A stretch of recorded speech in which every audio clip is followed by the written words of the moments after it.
আর তার পাশে একটা দালান বাড়ি উঠেছে। বাড়ির মালিক চিন্তা করছে, বাবা তুমি হরিনাম করে কি পেয়েছ, আমি হরিনাম না করে কি পেয়েছি তোমাকে দেখাবো। কপটতা করে তার কাছে গিয়ে কপটতা করে ইনিয়ে বিনিয়ে বলছেন, সাধু বাবা আমি একটা ছোট্ট বাড়ি করেছি, আপনি যদি একটু পদধূলি দেন আমি খুব খুশি হতাম। বলতে না না, আমি আমার ওইসব বাড়িতে, বলে একটু কৃপা করুন। তাকে নিয়ে গেছেন বাড়িতে, গেটে ঢুকে দেখাচ্ছেন এইটা আমার বেডরুম থেকে চালু করে, এটা আমার বেডরুম, পরে এটা হচ্ছে আমার মিটিং রুম, তারপরে এটা eating dining hall, kitchen, reading room, ঘুরে ফুরে পুরো বিল্ডিং ঘুরে ঘুরে যেখান থেকে শুরু হয়েছিল সেখানে আবার পৌঁছেছে বেডরুমের কাছে। সাধু বাবা এত পর্যন্ত একটাও রেসপন্ড করেননি, কোনো কথা বলেননি। শুনেন, আপনাকে বাড়ি দেখাবো, আমি কি করেছি বলবো, আপনি যদি কিছু না বলেন আমার ভালো লাগবে? বলুন না, ভালো লাগবে না তো। কিন্তু আত্মীয় স্বজন ফুলিয়ে ফাঁপিয়ে আপনাকে ভালো লাগাবেই, কিন্তু কথা বলে। সাধু কিছুই বলছে না, তো বলছেন কি ব্যাপার? বাড়ির মালিক বলছে, সাধু আপনি কিছু বলছেন না যে, আপনার কি ভালো লাগেনি বিল্ডিংটা? বলছে না, লেগেছে, তবে কিছু বলছেন না। কি বলবো, শুনতে চাইছো কি বলবো? না বলুন। বিল্ডিংটা সুন্দর হয়েছে, কিন্তু একটা খুঁত থেকে গেছে। বলে খুঁত? সে কি? আপনি কি করে বলতে পারেন? আপনি কি ইঞ্জিনিয়ার নাকি? বলে ওই জন্য তো আমি কিছু বলিনি। আপনি এখন বলতে বললেন, আমি যেই বলা শুরু করেছি আপনি রেগে যাচ্ছেন কেন? না আপনি বলুন কি খুঁত আছে। তো দরজার দিকে আঙ্গুল দেখিয়ে বলছে, এটা কিসের জন্য? না এটা দরজা ঢোকা বেরোনো। বলে এইটাই আপনার খুঁত হয়ে, এইটাই আপনার ত্রুটি। বলছে মানে দরজাটা রেখেছেন কেন? বলছে এটা আমার বেডরুম, ঢুকো বেরোনোর জন্য একটা দরজা থাকবে না? কি বলেন আপনি? আপনি যে কি বলতে চাইছেন আমি বুঝতে পারছি। আমি বলতে চাইছি এইটা, আপনি তো বাড়ি বানিয়েছেন এতে পার্মানেন্ট থাকার জন্য, কিন্তু আপনাকে তো ওই দরজা দিয়ে বের করে নিয়ে যাবে, কেন দরজা বানিয়েছেন বেরোনোর জন্য। যে দরজাটা না বানাতেন তাহলে থাকতেন। তখন উনি বুঝতে পেরেছেন সাধু কি বলতে চাইছে, অর্থাৎ বাড়িটা নিত্য নয়, কোনো কিছু না, এই শরীরটাও না। যতই একে ডাব সাবান, লিরিল সাবান, স্যান্ডোলিনা, চন্দন সাবান যত দিয়ে ঘষুন, যত প্রকার কসমেটিক্স ব্যবহার করুন, এটা যতদিন ভাড়া দেওয়া আছে ততদিন ভাড়া শরীর। ভগবদ গীতায় ভগবান বলেছেন এটা হচ্ছে ক্ষেত্র, আর ক্ষেত্রজ্ঞ হচ্ছে আত্মা। আত্মা জীবনের পর জীবন এই ক্ষেত বা বডি চেঞ্জ করছে। সুতরাং এটা সেজন্য এখানে বলছেন পতি, স্ত্রী, গৃহ, ধন, রাজৈশ্বর্য, বিবিধ সম্পদ, ইন্দ্রিয়ের বিষয় সবকিছু অনিত্য। আর এগুলো রাজ্য, সামরিক শক্তি, ধনাগার, ভৃত্য, অমাত্য, আত্মীয় স্বজনের সকলেই ভয়, শোক, মোহ, দুঃখের কারণ। আমার দুঃখের কারণ এরা। যেরকম তোমার পুত্র ছিল না, তার দুঃখ, পুত্র এসেই মারা গেল, দুঃখের কারণ বেড়ে গেল। পুত্র ছিল না এক প্রকার দুঃখ, আর পুত্র আসার পরে আরেক রকম দুঃখ। বর্তমান সমাজটা নিজের নিজের অনুভবটাকে একটু মিলিয়ে নেন, দেখবেন যাদের সন্তান আছে যাদের নেই,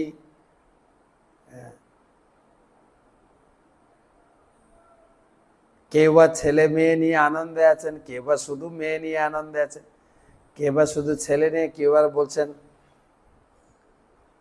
সন্তান ছিল না, সুখে ছিলাম, এরা এত কষ্ট দেবে বুঝতে পারিনি তো। অনুভব এখানে বলছেন, এখন তুমি নিজেই পুত্রবানদের দুঃখ অনুভব করছো। এরা গন্ধর্ব নগরের মতো অরণ্যের মধ্যে কল্পনার দ্বারা সৃষ্ট এক বিশাল প্রাসাদের মতো। এগুলি স্বপ্ন, মায়া এবং কল্পনার মতো ক্ষণস্থায়ী।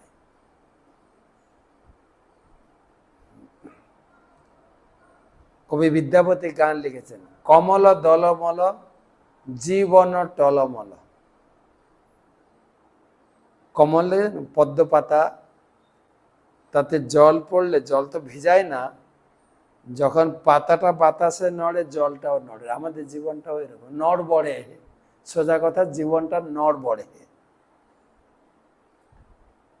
আর যাও জীবন আছে, বর্তমান ডাক্তাররা এই শরীরটাকে পেলে কাটা ছিঁড়া জোড়া লাগানো যৎপর নাস্তি করছে। আগে তবু মেডিসিন দিয়ে তবু ভালো হতো, এখন কাটা ছেঁড়া ছাড়া উপায় নেই। প্রভুপাদ লিখছেন, এই শ্লোকে সংসার বন্ধন বর্ণিত হয়েছে। এই সংসারে জীব দেহ, সন্তান, পত্নী ইত্যাদি অনেক কিছু সংগ্রহ করে। সে মনে করে যে সেগুলি তাকে রক্ষা করবে, কিন্তু তা কখনই সম্ভব নয়। এত কিছু থাকা সত্ত্বেও জীবাত্মাকে তার বর্তমান পরিস্থিতি ত্যাগ করে আর একটি পরিস্থিতি গ্রহণ করতে হয়। পরবর্তী পরিস্থিতি অনুকূল হতে পারে, প্রতিকূল হতে পারে। তা যদি অনুকূল হয়, তা হলেও সেই পরিস্থিতি চেঞ্জ করতে হবে, পরিস্থিতির পার্মানেন্ট নয়।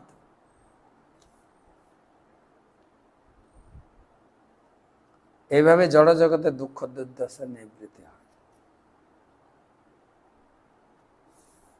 দুঃখ দুর্দশা নিবৃত্তি আচার্যগণ গিয়ে গেছেন যে পশু পাখি হয়ে থাকি স্বর্গে বা নিরয়ে, তব ভক্তি রুহু ভক্তি বিনোদ হৃদয়ে। আমি যে পরিস্থিতিতে থাকি না কেন, যদি নিজেকে ভগবানের সঙ্গে লিঙ্ক করে থাকি, তাহলে আমার জীবন কিছুটা সেফ।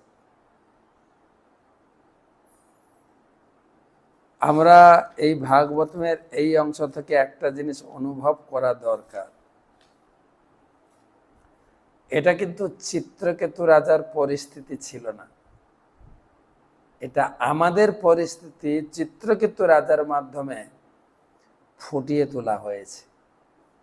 দৃশ্যমানা বিনার্থেন নদৃশ্যন্তে মনোভবাঃ কর্মভিধায়তো নানা কর্মাণি মনসো ভবন।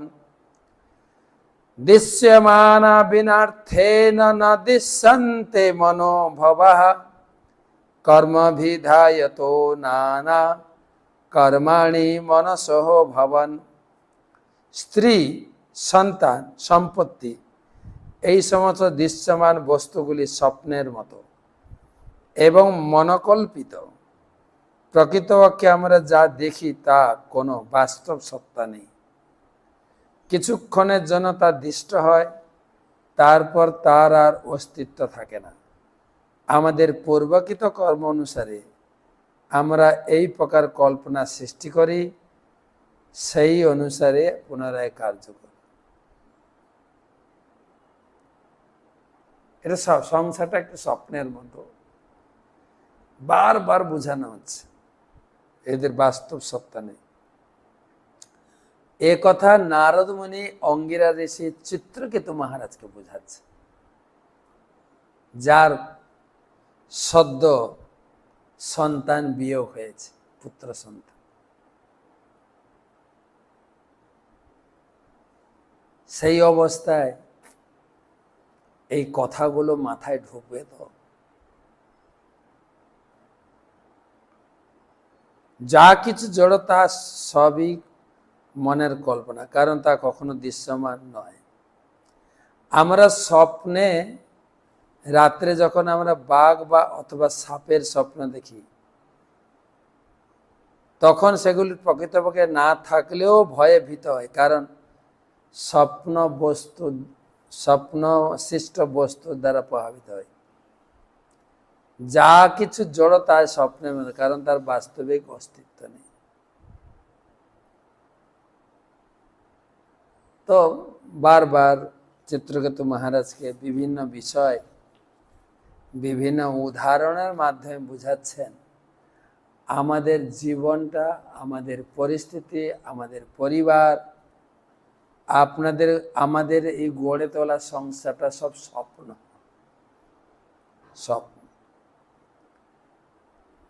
যা স্বপ্ন মানছে কোথায়? লোকে তো লড়াই আর লড়াই, এই স্বপ্নে কয়েকদিন বেঁচে থাকার জন্য প্রচন্ড হারে লড়াই করছে। প্রকৃতপক্ষে আমাদের বাস্তব জীবনের রূপ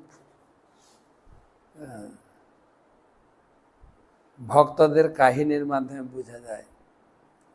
জগন্নাথের এক ভক্ত দাসিয়া বাউরির কথা শোনাবো।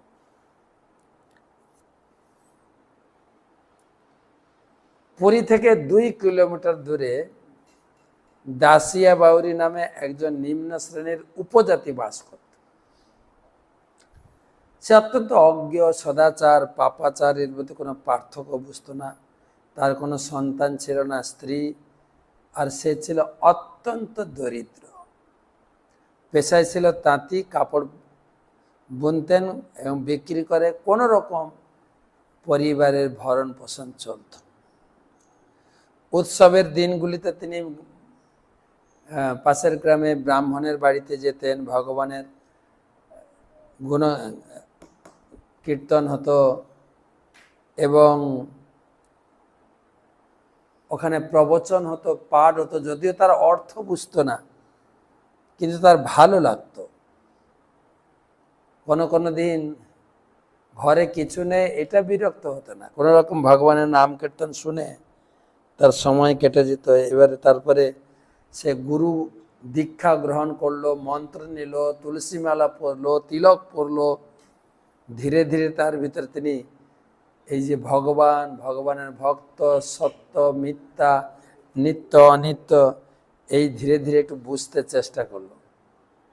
এবং তখন সে ভগবানকে অভিমান করে আক্ষেপ করত, হে বিধাতা, কেন আমাকে এইরকম নিচু কুলে জন্ম দিয়েছেন? এই নিচু কুলে জন্মগ্রহণ করে কি করে আমি ভক্তি লাভ করতে পারব? তো একসময় রথের সময় দেখছেন প্রচুর লোক রথযাত্রা উৎসব দেখতে যাচ্ছে। তারও ইচ্ছা হলো আমি যাব, এবং সেই কৌতূহলবশত সেই সমস্ত লোকেদের সঙ্গে সে পুরীতে পৌঁছানোর রাস্তায় যেতে যেতে চিন্তা করছেন ভগবান কেমন দেখতে হবেন। তো পুরীতে পৌঁছানোর পর বড় দাণ্ডের উপরে রথ দাঁড়িয়ে আছে।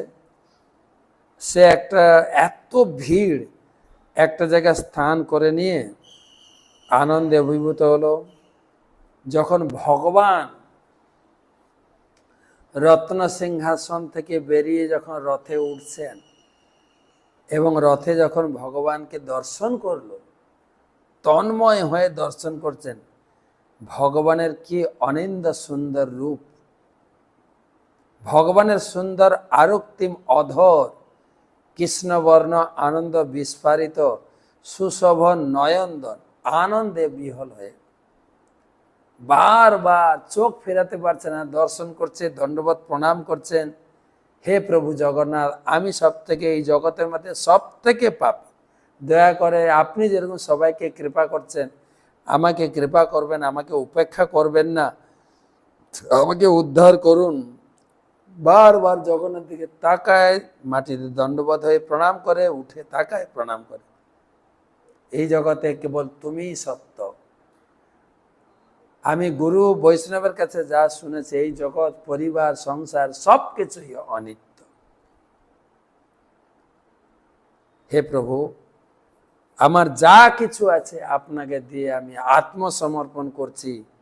দয়া করে আমার এই দেওয়া নৈবেদ্য আপনি গ্রহণ করুন, আমাকে কৃপা করুন। দিয়ে আবার প্রণাম করলেন।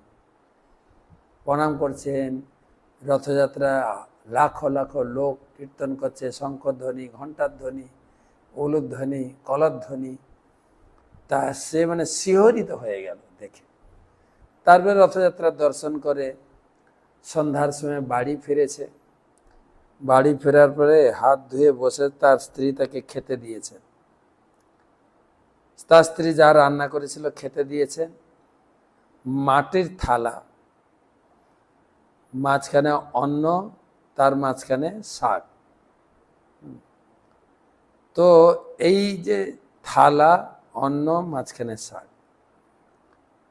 এই থালাটি যখন সে দাসী বাউরির সামনে রাখা হলো, সেই থালায় খাবার দেখে সে ভগবানের চোখের কথা মনে এসে গেল। থালাটা লাল, মানে মাটি থালা, তো সাদা ভাত, মাঝখানে কালো শাক, চোখের মনির মতো লাগছে না? আমাদের চোখ আছে একটু লাল, জগন্নাথের চোখ তো পুরো লাল। পুরো লাল কেন? এটা যে করুণার নিদর্শন। আমাদের একটু লাল মানে একটু একটু করুণা আমাদের আছে, ভগবান তো পূর্ণ করুণাময়। আর সাদা, তার মাঝখানে কণিকা কালো। হ্যাঁ, এটা দেখেই সে বারবার জগন্নাথকে প্রণাম করছে, জয় জগন্নাথ, জয় জগন্নাথ প্রণাম করছেন আর নাচছেন। তার স্ত্রী মনে করলো এই আবার কি? তখনকার দিনে তান্ত্রিক মান্ত্রিক ছিল। আমার স্বামী পুরীতে গিয়েছিল, একে মনে কেউ তান্ত্রিক করে দিয়েছে, তন্ত্রমন্ত্র করে দিয়েছে। গ্রামে ছুটে গিয়ে সে বড় বড় মোড়ল, গ্রামের বড় বড় মোড়ল ব্যক্তিকে ডাকলেন, দেখুন আমার স্বামী কি হয়ে গেছে, সে তাকে খাবার দিচ্ছি, খাচ্ছে না, সে জয় জগন্নাথ, জয় জগন্নাথ বলে নাচছে, কীর্তন করছে, গড়াগড়ি দিচ্ছে, প্রণাম করছে, আমি তো বুঝতে পারছি না, আপনারা আসুন দেখুন আমার স্বামীকে কেউ তন্ত্র মন্ত্র করলো নাকি। তো তারা এসছে, তারা দেখছে, জয় জগন্নাথ, জয় জগন্নাথ। সব গ্রামের যে সমস্ত মোড়ল লোকেরা তার জিজ্ঞেস করছে, এই দাসিয়া তুমি খাচ্ছ না কেন, কি হয়েছে তোমার, কেন এত লাফালাফি করছো, কীর্তন করছো, নাচছো? তখন বলছে আমি খাবো কি করে, দেখতে পাচ্ছ না এটা আমার প্রভুর চোখ, আমি খাবো কি করে? তখন গ্রামের লোক বুঝতে পেরেছে, আরে এ তো তন্ত্রমন্ত্র পাগল নয় তো, এ তো ভগবানের একদম মানে উত্তম ভক্ত, যে ভাতের থালা দেখে ভগবানের চোখ মনে করছে। তখন তারা তার স্ত্রীকে বলছে যে তোমার স্বামীকে কেউ তন্ত্রমন্ত্র করেনি, তোমার স্বামী জগন্নাথের বড় ভক্ত, যে তন্ত্রমন্ত্র ধরেছে বলে মনে করছো, এইরকম তন্ত্রমন্ত্র যদি আমাদের ধরতো ভালো হতো। তো তারপরে তার স্ত্রীকে বললেন, দেখো তিনটা জিনিস আলাদা করো, শাক আলাদা করো, ভাত আলাদা করো, তাহলে ও খাবে। খেলেন। সব সময় তার চোখে প্রভু জগন্নাথের মুখমণ্ডল, অধর, লালিমা অধর আর করুণাময় চোখ তার চোখের সামনে সবসময় ভাসত, সবসময়। তো আর যে রথযাত্রায় যে কাঁসরের ধ্বনি, ঘণ্টার ধ্বনি, শঙ্কর ধ্বনি, উলুধ্বনি, কলধ্বনি সবসময় তার কানে বাজত। এইরকম সে ভগবানকে হৃদয়ে ধারণ করেছে।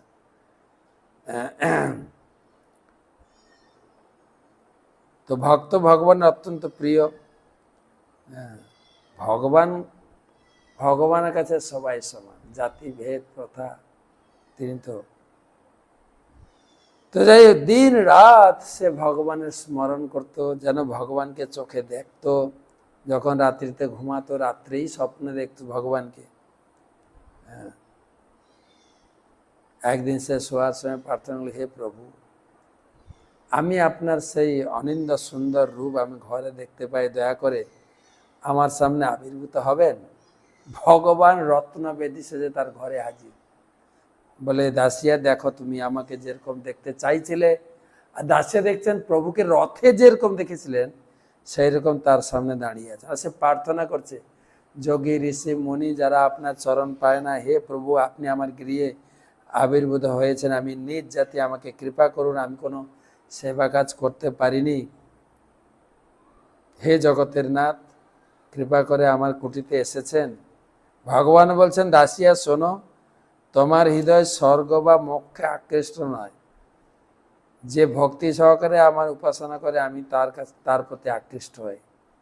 আমি তোমার প্রতি আকৃষ্ট হয়েছি, তুমি কিছু বর চাও। তখন দাসিয়া বললেন, হেসে বললেন, প্রভু আমি যা চাই তা হচ্ছে নিরন্তর আপনার পাদপদ্ম, আপনার রূপের চিন্তা করবো, যেন কখনো ভুলে না যায়, এই বর দেন। কৃপা করে আমাকে এই বর দিন, আপনার পাদপদ্ম যেন কখনো ভুলে না যায়। এছাড়া আমি কিছু বর চাই না। ভগবান বললেন, তোমার জীবন ধন্য, যখনই তুমি পুরী যাবে, আমার মন্দিরের উপরে যে নীলচক্র দর্শন করলে সেখানে আমাকে দর্শন করতে পারবে। এই বলে ভগবান অন্তর্ধান হয়ে। তো একদিন দাসিয়া কাপড় নিয়ে গ্রামে বিক্রি করতে করতে একটা ব্রাহ্মণের বাড়িতে ঢুকেছে। ব্রাহ্মণের নারকেল গাছে একটা নারকেল দেখে আকৃষ্ট হয়েছে। ব্রাহ্মণকে বলছেন, আপনারা এই নারকেলটা দেবেন কি, আমি আমার প্রভু জগন্নাথকে ভোগ লাগাবো। আর ব্রাহ্মণ বাড়িটা খুব লোভী ছিল। হ্যাঁ, দেবো না কেন? হ্যাঁ দেন, আপনার যা লাগে আমি দেবো। বলছে, তোমার সব কাপড় দিলে এই নারকেলটা দিতে পারে। আর যে ভগবানকে নারকেলটা ভোগ লাগাবে কল্পনা করেছে, তো বলছে ঠিক আছে, সব কাপড় নিয়ে নারকেলটা দিয়েছে। তখন দেখছেন গ্রাম থেকে কেউ যাচ্ছে কিনা। তো দেখছেন একজন ব্রাহ্মণ পুরী যাচ্ছে। তখন তাকে বললেন, ব্রাহ্মণকে বললেন, দেখুন আপনি পুরী যাচ্ছেন,